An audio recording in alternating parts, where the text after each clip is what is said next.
두 다리를 잃은 미국 흑인이 겪은 1초 만에 눈물을 흘린 이유. 우리 한국인들은 자신의 눈앞에 도움이 필요한 사람이 있거나 무언가 매우 위급한 상황이 벌어지려고 할 때 초인적인 힘이 발생해 그 사람을 있는 힘껏 돕는 선량한 특징을 가지고 있는데요. 하지만 외국에서는 너무나 강한 개인주의적인 성향이나 사람 간의 차별적 대우로 이러한 상황을 거의 찾아볼 수 없다고 합니다. 오늘 소개해드릴 사연은 휠체어를 타고 다니는 한 흑인 장애인 남성의 사연인데요. 그는 살아남기 위해 한국을 여행하던 중 자신이 타고 있던 전동 휠체어가 순간적으로 한국의 기차 선로로 빠져버리는 사고가 발생했고, 자신의 힘으로 빠져나올 수 없다는 생각에 모든 것을 포기하려고 했지만 이내 눈앞에 펼쳐진 상황에 크게 분노할 수밖에 없었다고 하는데요. 과연 그는 한국에서 무슨 일을 겪은 것일까요? 안녕하세요. 저는 한국의 도시 중 하나인 수원에서 사는 흑인 남성 에릭이라고 합니다. 그리고 저는 흑인이면서도 두 다리가 존재하지 않는 아주 특이한 사람이죠. 휠체어가 없는 삶은 상상할 수 없을 정도로 저에게 전동 휠체어는 사실상 저의 발이나 마찬가지일 정도로 저는 평범한 사람들과는 아주 다른 삶을 살아가고 있습니다. 하지만 한국에서 살아가게 된 기간은 얼마 되지 않았습니다. 바로 얼마 전부터 한국에서 살아가기로 하고 미국에서의 모든 짐을 정리하여 한국으로 온 것이기 때문에 저는 아직도 매일매일 새로운 한국의 매력에 푹 빠져서 살아가고 있죠. 제가 한국에서 살아가게 된 계기는 사실상 저의 제2의 인생이라고 할 수 있을 정도로, 아마 그날의 사건이 아니었다면 지금의 저는 이 세상에 존재하지 않았을 것 같은데요. 저는 처음부터 휠체어를 타던 사람은 아니었습니다. 누구나 그렇듯 자신이 전혀 예상하지 못한 사건이나 사고로 인해 부상에 의한 장애를 가지게 되거나 선천적으로 장애를 가지고 태어나는 경우가 있는데, 저의 경우는 정말 하루아침에 단 하나의 사고로 휠체어를 타게 된 다소 운이 없는 남자죠. 하지만 휠체어를 타기 전부터 이미 저는 미국에서 꽤 힘든 삶을 살아왔습니다. 많은 사람들이 알고 있는 것처럼 지금도 미국에서는 흑인에 대해 꽤 많은 차별이 존재하고, 또 일상생활에서도 매우 많은 불편함이 있기 때문에 저와 같은 덩치가 큰 흑인 남성들은 미국의 몇몇 길거리들을 걸어다니기만 해도 다른 사람들에게 좋지 않은 눈치를 받게 되죠. 물론 자신의 화를 주체하지 못해 각종 사고를 치는 흑인들도 있기는 하지만, 이러한 일반화의 오류 때문에 저와 같은 조용한 흑인들도 미국에서는 평범하게 살아가는 것이 너무나 어렵습니다. 몇몇 식당에서는 아예 흑인은 새 들어오지 말아달라는 안내문이 있을 정도로 다른 나라의 사람들이 생각하는 것 이상으로 저와 같은 흑인들은 미국에서 살아가는 것에 많은 스트레스가 있죠. 그런데 저의 경우에는 여기에 더해 더욱 운이 없는 남자였습니다. 평범한 신체를 가진 흑인이어도 이미 차별적 대우를 받는데, 저는 거기에 더해 휠체어가 없으면 안 되는 아주 특수한 장애를 가지고 있는 흑인 장애인 남성이라는 사실이죠. 저는 매우 어린 나이였을 때부터 자동차를 너무나 좋아하는 남자아이였습니다. 여느 남자아이들이 그렇듯이 로봇이나 자동차처럼 저는 기계적인 놀이나 레고들을 조립하는 것을 너무나 좋아하는 평범한 아이였죠. 한 가지 기억나는 것은 저에게 부모님이라는 사람들 자체가 존재하지 않았다는 사실입니다. 제가 태어났을 때는 이미 저를 낳으신 부모님께서 저를 마을에 있는 보호시설에 놓아두고 도망가버린 뒤였죠. 보육원도 고아원도 아닌 그 시설은 일부 장애를 가진 마을 사람들에게 식사봉사를 하거나 생계에 어려운 사람들이 있으면 법의 제도들을 이용해 도움을 주는 그러한 보호시설이었습니다. 그리고 저는 거기서 한 선생님의 교육을 따라 그분이 저의 부모님이라는 생각을 가진 채 각종 교육을 받고 성장하게 되었습니다. 그곳에 있던 수많은 아이 중 유일한 흑인이었던 저는 덩치가 그렇게 크지 않았을 때에는 그 아이들에게 많은 괴롭힘을 당했습니다. 사실상 그곳에서 함께 지내며 먹고 자는 가족이나 다름없었기 때문에 어디로든 도망칠 수도 없었기 때문에 저에게 하루하루 그러한 괴롭힘을 참고 버텨나가는 것은 저를 굉장한 인내심의 소유자로 만들어 주었죠. 지금도 흑인에 대한 차별이 존재하지만 그때 당시에는 더욱 시간상으로 과거이기 때문에 더욱 많은 부분에서 저와 같은 흑인들은 살아가는 것이 어려웠습니다. 더군다나 부모도 없는 흑인이라면 말로 표현하지 못할 정도로 삶은 더욱 고단해지죠. 하지만 유일하게 저를 믿어주신 그 보호시설의 선생님은 저한테 어떠한 차별도 없이 항상 이러한 모든 것들은 결국 지나갈 것이라면서 하루라도 빨리 제가 하고 싶은 게 무엇인지 정해 꿈을 찾아보라는 조언을 해주셨습니다. 제가 조금 더 이른 나이에 취직을 하거나 저의 길을 찾는다면 그곳에서의 탈출도 빨라질 것으로 생각했기 때문에 저는 이미 청소년기부터 밥벌이로 무엇을 해야 될지 심각한 고민을 하는 단계에 이르렀죠. 그러던 어느 날 보호시설에서 TV를 보고 있는데 굉장히 특이한 모양의 자동차를 타고 속도 경쟁을 하는 카레이싱과 관련된 미국의 한 프로그램을 보게 되었습니다. 그리고 그걸 본 순간 엄청나게 뛰던 심장은 아직도 잊혀지지가 않습니다. 그렇게 저는 그때 당시 얼마 있지 않은 유일한 흑인 레이서가 되겠다는 엄청난 꿈을 가진 채 그것을 이루기 위한 많은 노력을 했습니다. 자동차를 구하고 정식으로 면허를 딸 수 있기 전까지는 카레이싱에 대해 이론적으로 공부하면서 실제 카레이서 선수로 자신의 경력을 쌓고 있는 사람들이 인터뷰 영상이나 생활 방식 프로그램들을 보면서 그들과 똑같아지기 위해 완전히 몰입하게 되었죠.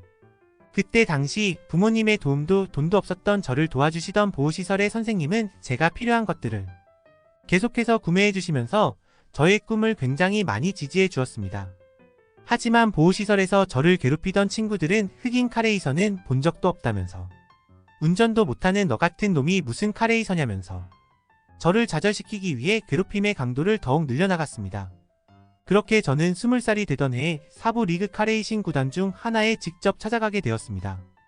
하지만 사부 리그였던 그 구단도 흑인은 받지 않는다며 당장 나가라는 말만을 하면서 저보고 절대 레이싱 선수가 될 수 없다는 말을 했죠.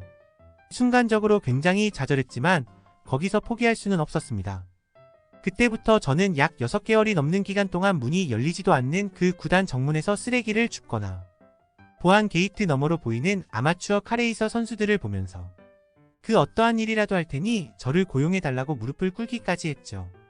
그렇게 6개월이 지났을 때 그곳 구단주 중 한 사람이 제가 굉장히 독한 사람이라며 저와 대화나 한번 해보고 싶다면서 저를 직접 초대해 주었습니다. 그리고 바로 그날 저는 그 구단이 가지고 있는 레이싱 서킷을 청소하고 관리하는 관리직 청소부로 고용되었죠. 언젠가 나도 서킷을 달려볼 수 있겠지라는 생각을 가진 채 저는 그 사부리그 구단에서 약 2년이 넘는 시간을 서킷 청소부의 인생으로 보냈습니다. 그때까지 몸이 아파서 쉰 며칠을 제외하고는 저는 기존 근무 시간보다 일찍 나가서 아마추어 선수들의 운전을 직접 보거나 주행 경로 서킷을 외우기도 하면서 제가 할 수 있는 최대의 노력으로 모든 것을 배우기 위해 스펀지처럼 흡수하기 시작했죠.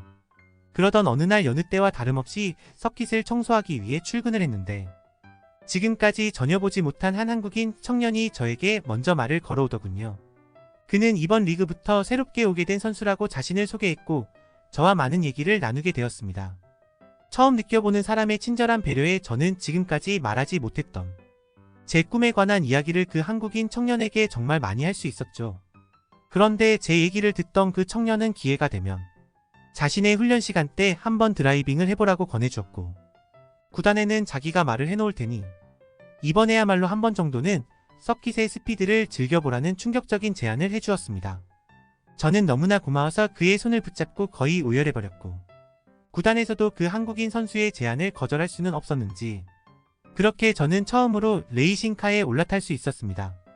이미 차량을 운전하는 것은 눈으로 굉장히 많이 보고 익혀왔기 때문에 빠른 속도는 아니더라도 어느 정도 속도를 즐기며 서킷을 달려보았는데 너무나 기분이 좋았습니다.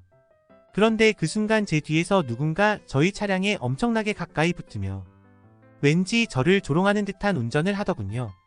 신경 쓰지 않으려고 해도 자꾸만 신경이 쓰였고 바로 그 순간 제가 타고 있던 차량이 하늘로 뜨는 듯한 느낌이 들면서 저는 그만 정신을 잃고 말았습니다.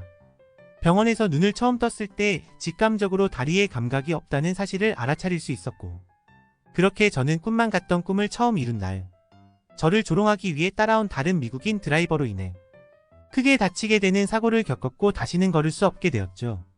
그는 저에게 사과 한마디 하지 않았고 구단에서도 이 사고를 완전히 은폐시켰기 때문에 저는 아무것도 할 수가 없었습니다. 유일하게 저에게 차량 탑승을 제안해준 그 한국인 친구만이 백인 드라이버가 서킷을 타는 것을 막으려고 했으나 막지 못했다면서 저의 병문안을 와주었죠. 저희 두 다리는 사고 수습이 너무 늦어지는 바람에 살리는 것이 불가능했고 그때부터 병원에서 저는 휠체어를 타기 위한 재활활동을 1년 넘게 진행했습니다. 다리가 존재하지 않았기 때문에 걸을 수 있다는 희망조차 없었고 처음으로 휠체어를 타고 병원 밖으로 나왔을 때에는 많은 미국인들이 저를 손가락질하면서 피해 다니는 모습을 보여주었죠. 더는 미국에서 살 수 없을 것 같았는데 어느 날 꾸준히 병원을 찾아와 주며 저를 도와준 그 한국인 드라이버 친구가 미국에서 이러한 대우를 받지 말고 자신과 함께 한국으로 잠깐이나마 여행을 갔다 오는 것이 어떻겠냐는 동행 제안을 해주었습니다. 그렇게 저는 차별적인 미국을 떠나고 싶다는 생각에 따라 그와 함께 한국으로 떠나게 되었습니다. 미국에서는 제가 휠체어를 타고 다니기만 해도 많은 사람들이 저를 피해 다니거나 저에게 과자 봉지들을 던졌기 때문에 그곳에서 살아가는 것은 말도 안 되는 것이라고 생각했죠. 한국에 도착하고 난 뒤 한국인 친구는 같이 다니며 도와줄 수 있겠지만 그것은 저를 위한 일이 아니라면서 혼자 한국을 다녀보면서 스스로 한국을 판단하고 경험하는 것이 좋을 것 같다면서 저에게 간단한 가이드 목록만을 만들어준 뒤 저녁 시간에 만나자는 약속을 잡았고 그렇게 저는 휠체어를 탄 채 한국을 경험하며 온 거리를 자유롭게 돌아다니게 되었습니다. 그 누구도 저를 이상한 눈초리로 쳐다보거나 피하지도 않았을 뿐더러 제일 좋았던 것은 그 어떤 한국인도 저한테 껌이나 과자 봉지들을 던지지 않았다는 사실이죠. 그것만으로도 나라 간의 인격적 성장에 따른 차이가 이렇게나 심할 수 있다는 생각을 느끼면서 저는 점점 한국과 한국인들의 매력에 흠뻑 빠질 수 있었습니다. 언어의 어려움은 있었으나 어차피 이번 한국 여행의 목적은 미국과 한국을 같이 경험했을 때 제가 살아갈 수 있는 환경이 어디가 더 좋을지 선택할 수 있는 경험이었기 때문에 별다른 문제가 없었죠. 그러다 저는 말로만 듣던 한국의 기차 플랫폼으로 들어가 처음으로 기차를 이용해 한국인 친구와의 약속 장소에 가기로 했고 기차를 타는 곳으로 가게 되었습니다. 휠체어를 타고 내려가는 길이 굉장히 잘 되어 있었기 때문에 매우 편하게 기차를 기다릴 수 있었죠. 그런데 그렇게 기차를 기다리고 있던 사이 제가 타고 있던 전동 휠체어에서 무언가 타는 듯한 냄새가 나며 손바닥이 찌릿한 느낌이 들었고 저는 너무나 놀란 마음에 상체의 근육이 움직이며 기차 선로에 휠체어와 함께 빠지고 말았습니다. 그 순간 몸이 아프다는 고통보다는 빨리 이곳을 나가야 되겠다는 생각이 들었는데 휠체어에서 떨어진 저는 그 어떠한 것도 할 수 없는 사람이었죠. 그런데 매우 놀랍게도 그 순간 3명의 한국인이 저를 구하기 위해 기차 선로에 뛰어들었고 한 명은 휠체어를 올리고 2명은 저의 몸을 붙잡은 채 위에 있는 또 다른 한국인들의 도움을 받아 제 몸을 선로에서 완전히 끌어올려 주었습니다. 그것은 정말 5분도 되지 않는 시간에 일어난 엄청난 일이었고 그때 당시 저는 너무나 놀란 감정의 상태를 유지하고 있었기 때문에 지금 무슨 일이 일어나는지조차 제대로 파악하지 못할 정도였죠.